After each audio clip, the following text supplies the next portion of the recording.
आरोही study YouTube channel पे आप सभी का हार्दिक स्वागत है।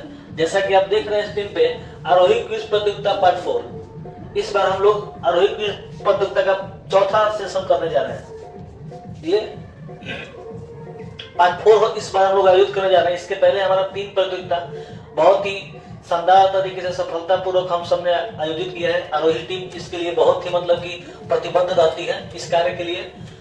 तो इस बार की जो परीक्षा है इसमें थोड़ा सा कुछ चेंजिंग किया गया है। इस बार की परीक्षा में जो भी प्रश्न आएंगे बाबू, इस सारे के सारे प्रश्न बाबू हमारे वीडियो के माध्यम में जितने भी प्रश्न बताए गए होंगे जिस क्लास के, उसी में से प्रश्न आएंगे। एक भी प्रश्न बाहर का नहीं आने वाला है। तो आप लोग वीडियो को देखिए और उसी में से प्रश्न आएंगे, आंसर कीजिए और एक चमचमाती हुई साइकिल जीतने का मौका पाइए। ठीक, इसके अलावा हर एक क्लास के 20-20 छात्रों को पुरस्कृत किया जाएगा। ऐसे टोटल 100 छात्र होंगे जिनको इस बार पुरस्कार मिलेगा और बाकी लोगों को कुछ सांत्वना पुरस्कार के तौर पर भी कुछ प्राइजेस रखे गए हैं। तो हमारा संस्था ने जो पहली बार परीक्षा का आयोजन किया था उसमें जो प्रश्न पूछे गए थे उसके बारे में हम लोग देखेंगे। क्लास 7 के, कौन से क्लास के? तो क्लास 7 के कुछ प्रश्न है हमारे द्वारा। आप लोग हिंदी और सोशल साइंस देखेंगे। प्रश्न की ओर बढ़ते हैं बाबू। प्रश्न जो कि ज्यादा है, टोटल 75 प्रश्न थे इसमें, कुल 75 प्रश्न थे और उसमें से हिंदी के 5 प्रश्न हैं और 20 प्रश्न हैं आपके क्या बोलते हैं सोशल साइंस के। तो उसी को देखा जाए। पहला प्रश्न था हमारा कि आग बबूला होना मुहावरे का सही अर्थ क्या है? आग बबूला नहीं, लोग एकदम थोड़े सी बात पे एकदम आग बबूला होते हैं, एकदम गुस्सा होता है, खिसिया जाते हैं। तो आग बबूला होने मुहावरे का अर्थ क्या होगा? आग जलाना, गुस्सा करना। क्या होता है इसका सही अर्थ? गुस्सा करना। ठीक ना, आग बबूला होने मुहावरे का अर्थ है गुस्सा करना। अगला प्रश्न, पवित्र का विलोम शब्द क्या है? पवित्र का विलोम शब्द, तो पवित्र का विलोम होगा अपवित्र। पुण्य का क्या होगा? पाप। पुण्य का क्या होगा? पाप। विजय का क्या होगा? विजय का कमेंट में बताइएगा। जो पूजने योग्य हो उसके लिए एक शब्द, अनेक शब्दों के लिए एक शब्द। जो पूजने योग्य हो उसे क्या बोलते हैं? पूज्य बोलते हैं। पूजनीय ना होगा, पूज्य ये भी ठीक है, पूज्य ही बोला जाता है, पूजनीय बोला जा सकता है। ठीक, जो पूजनीय योग्य उसे पूज्य, पूजनीय होता है, पूजनीय, पूज्यनीय। ठीक ना, जो पूजनीय होगा उसे पूजनीय बोलते हैं। ठीक, अनेक शब्दों के एक शब्द ऐसे प्रश्न मिलते हैं। देव का विलोम शब्द क्या होगा? देव का दानव। देव का क्या होगा? दानव। ठीक ना, ये विलोम शब्द है। विलोम मतलब कि उल्टा। अगला है साइकिल की सवारी पाठ के लेखक। एक प्रश्न वो गड़बड़ा गया था। इस बार जितने भी प्रश्न आएंगे आपके हिंदी के वो सब के सब बाबू व्याकरण से रहने वाला है। किससे रहेंगे? व्याकरण से। ठीक, व्याकरण में क्या क्या पोर्शन रहेगा आपका? तो पर्यायवाची शब्द पूछ दिया जाए, पर्यायवाची शब्द, विलोम शब्द, ठीक ना, अनेक शब्दों के लिए एक शब्द, अनेक शब्दों के एक शब्द। ठीक, तो ये भी एक पोर्शन आप तैयार कर लेंगे। इसके अलावा मुहावरा, ठीक ना, लिंग की पहचान, स्त्रीलिंग कौन है, पुल्लिंग कौन है, स्त्रीलिंग पुल्लिंग के बारे में भी। तो ये सब पोर्शन है व्याकरण के जहां से आपसे प्रश्न पूछे जा सकते हैं। ठीक, इसके अलावा संज्ञा, सर्वनाम, क्रिया, विशेषण, इसके बारे में भी 1-2 प्रश्न, 5 ही तो प्रश्न है। तो इसी में से देखा जाएगा जो। और एक बात, इस बार की परीक्षा में हिंदी के 10 प्रश्न रहेंगे और 10 के 10 व्याकरण से। तो अगर ये आपके मतलब कि विषय तैयार है व्याकरण के ये चैप्टर आपके, तो आपका 10 नंबर एकदम आपकी मुट्ठी में है, कहीं भागने वाला नहीं है। ठीक ना, चलिए अब SST के प्रश्न। हाँ, राज तरंगिणी का संबंध किससे है? राज तरंगिणी एक पुस्तक है जो कल्हड़ के द्वारा लिखी गई है। किसके द्वारा लिखी गई है? कल्हड़ के द्वारा। ठीक ना, तो पूछा गया है इस पुस्तक का संबंध किससे है?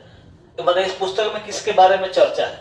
बिहार के इतिहास की चर्चा है, कश्मीर के इतिहास की, या फिर सासाराम की, या फिर कोई नहीं। तो वो इस पुस्तक में ना हमको कश्मीर के इतिहास की जानकारी मिलती है राज तरंगिणी से। कहाँ की जानकारी मिलती है? कश्मीर के इतिहास की जानकारी मिलती है। अगला प्रश्न, सोमनाथ मंदिर किस राज्य में है? सोमनाथ मंदिर कहाँ पे है? तो गुजरात में है। इसी मंदिर को 17 बार मोहम्मद गजनवी ने लूटा था। 16 बार असफल रहा, 17वां बार लूटने में सफल हो पाया था। तो 17 बार आक्रमण किया था गजनी ने। कौन से मंदिर पे? सोमनाथ मंदिर पर। बहुत बड़ी मात्रा में धन यहाँ से लूट के ले गया वो। सोमनाथ मंदिर कहाँ है? तो गुजरात में है। भारत में 14 ज्योतिर्लिंग है भगवान शिव के, 14 में एक स्थान इसका भी है, सोमनाथ मंदिर का भी। ठीक ना। तराइन का प्रथम युद्ध कब हुआ था? तराइन का प्रथम युद्ध कब हुआ था? 1191 में पहला हुआ था, और द्वितीय पूछ था तो 1192, पृथ्वीराज चौहान और इब्राहिम लोदी के बीच। पहले वाले में पृथ्वीराज चौहान जीत गए, दूसरे वाले में इब्राहिम लोदी जीत गए, ज्यादा चर्चा नहीं। तुगलक वंश के संस्थापक गयासुद्दीन तुगलक। यहाँ पे गयासुद्दीन थोड़ा गलत लिखा गया है, गयासुद्दीन ऐसे होगा, गयासुद्दीन तुगलक। ठीक ना। ये इसके संस्थापक थे गयासुद्दीन तुगलक। ठीक। लोदी वंश के संस्थापक बहलोल लोदी। अगर यहाँ पे पूछ देता आपसे कि लोदी वंश के संस्थापक कौन है, तो बहलोल लोदी है। एक और पूछ दे आपसे फेमस क्वेश्चन कि मुगल वंश के संस्थापक कौन है, तो बाबर है। मुगल वंश के कौन है? बाबर है। ये भी याद रखना है। ठीक। तुगलक वंश के गयासुद्दीन तुगलक, लोदी वंश के बहलोल लोदी, मुगल वंश के बाबर। अगला प्रश्न मेरा, भूपर्वती में ऊपरी हिस्सा क्या कहलाता है? ऊपरी हिस्सा कहलाता है सियाल। ऊपरी हिस्सा क्या कहलाएगा? सियाल। सियाल कहने के कारण सिलिका और एल्युमिनियम पाया जाता है, इसलिए इसका नाम क्या है? सियाल होता है। ठीक ना। चलिए अगले प्रश्न की ओर बढ़ते हैं। अगला है चट्टान कितने प्रकार के होते हैं? चट्टान जो है कितने प्रकार के हैं? तो चट्टान हमारे कितने प्रकार के हैं बाबू? तो 3 प्रकार के। कितने प्रकार के? 3 प्रकार के। एक है आग्नेय चट्टान, एक है रूपांतरित चट्टान, आग्नेय, रूपांतरित, अवसादी चट्टान। अवसादी चट्टान, यही 3 प्रकार के चट्टान है। आग्नेय चट्टान, रूपांतरित चट्टान और अवसादी चट्टान। ठीक ना। चट्टान कितने प्रकार के हैं? 3 प्रकार के हैं, आग्नेय, अवसादी, रूपांतरित। संविधान सभा के अध्यक्ष, संविधान सभा के अध्यक्ष अब इनमें से खोजना है। तो यहाँ पे ये नहीं पूछा है स्थायी या अस्थायी, परंतु हमको ऑप्शन दिख रहा है ना कि एक व्यक्ति थे जो अस्थायी थे। वो कौन है? राजेंद्र प्रसाद। कौन है बाबू? तो राजेंद्र प्रसाद इसके क्या थे? स्थायी अध्यक्ष थे। अस्थायी अध्यक्ष मतलब कि जब तक ये संविधान सभा रहेगी तब तक उसके अध्यक्ष कौन रहेंगे? तो राजेंद्र प्रसाद ही रहेंगे। ठीक। अच्छा, ये इसके स्थायी अध्यक्ष कब बने थे? तो 11 दिसंबर 1946 को। कब बनाए गए थे? 11 दिसंबर 1946 को। अगला प्रश्न, पृथ्वी के अंदर कितने मीटर गहराई में जाने पर 1 डिग्री सेंटीग्रेड तापमान बढ़ जाता है? पृथ्वी के अंदर हम जब प्रवेश करेंगे तो अगर हम 1 डिग्री सेल्सियस तापमान बढ़ रहा है तो कितना गहराई में जाएंगे तो ये काम होगा? तो बाबू 32 मीटर। कितनी गहराई पर? प्रति 32 मीटर में 1 डिग्री सेल्सियस तापमान बढ़ जाता है। क्वेश्चन को थोड़ा यहाँ पे घुमा दिया गया था। क्वेश्चन होता है कि पृथ्वी के अंदर कितने मीटर गहराई में जाने पर, 32 मीटर गहराई जाने पर कितना तापमान बढ़ता है? तो 1 डिग्री। ठीक। प्रति 32 मीटर में कितना तापमान बढ़ेगा? 1 डिग्री सेल्सियस तापमान बढ़ेगा। पृथ्वी के अंदर 32 मीटर जाएंगे तो तापमान में बढ़ोतरी 1 डिग्री सेल्सियस की होगी। चलिए अगला प्रश्न देखते हैं। वैसी प्रक्रिया जिसके द्वारा चट्टानों की परतों में काट छांट होती है, चट्टानों की जो परत है कटती छटती है, उस प्रक्रिया को हम क्या बोलते हैं बाबू? तो उस प्रक्रिया को हम बोलते हैं अपर्दन। क्या बोलते हैं? अपर्दन बोलते हैं। ठीक ना। अगला, भूकंप मापक यंत्र का क्या नाम है? मैंने वैसा इसमें यंत्र है जो भूकंप को मापता है। भूकंप जो है कितनी तीव्रता का है, उसके लिए कौन मापता है बाबू? एक रिक्टर स्केल है, इसको रिक्टर पैमाना ही बोलते हैं। उसी के द्वारा पता चलता है भूकंप कितनी तीव्रता का है, 5 का है, 7 का है, 8 का है, बहुत ज्यादा हो गया। रेन गेज से वर्षा को मापा जाता है। किसको मापते हैं? वर्षा को मापते हैं। ये वर्षा को मापने वाला एक यंत्र है। ठीक। अच्छा, भूकंप का पता किससे चलता है? तो उसके लिए भी यंत्र है सिस्मोग्राफ। उसका नाम क्या है? सिस्मोग्राफ से ना बाबू भूकंप का पता चलता है, पूर्वानुमान। और भूकंप आ गया तो कितनी तीव्रता का है, इसको मापने के लिए हम लोग रिक्टर स्केल का इस्तेमाल करते हैं। ठीक। तो भूकंप का पता किससे लगेगा? सिस्मोग्राफ से। भूकंप को हम मापेंगे किससे? तो रिक्टर स्केल से। चलिए अगले प्रश्न की ओर बढ़ते हैं। शेरशाह सूरी के बचपन का नाम क्या था? शेरशाह सूरी बहुत ही प्रतापी मतलब कि शासक रहे हैं बिहार में। तो इनका बचपन का नाम था बाबू फरीद खान। बचपन का नाम क्या था इनका? फरीद खान इनके बचपन का नाम था। अगला, भारत का राष्ट्रीय चिन्ह क्या है? भारत का राष्ट्रीय झंडा है तिरंगा झंडा, परंतु यहाँ चिन्ह पूछा है। तो चिन्ह भारत का क्या है बाबू? अशोक चक्र इसका राष्ट्रीय चिन्ह है, और राष्ट्रीय पेड़ है बरगद, ठीक, और राष्ट्रीय झंडा है तो तिरंगा झंडा। झंडा बहुत सारे, हर पार्टी के अपने झंडे होते हैं ना, परंतु यहाँ पर आपसे पूछ दे कि भारत का राष्ट्रीय झंडा तो तिरंगा।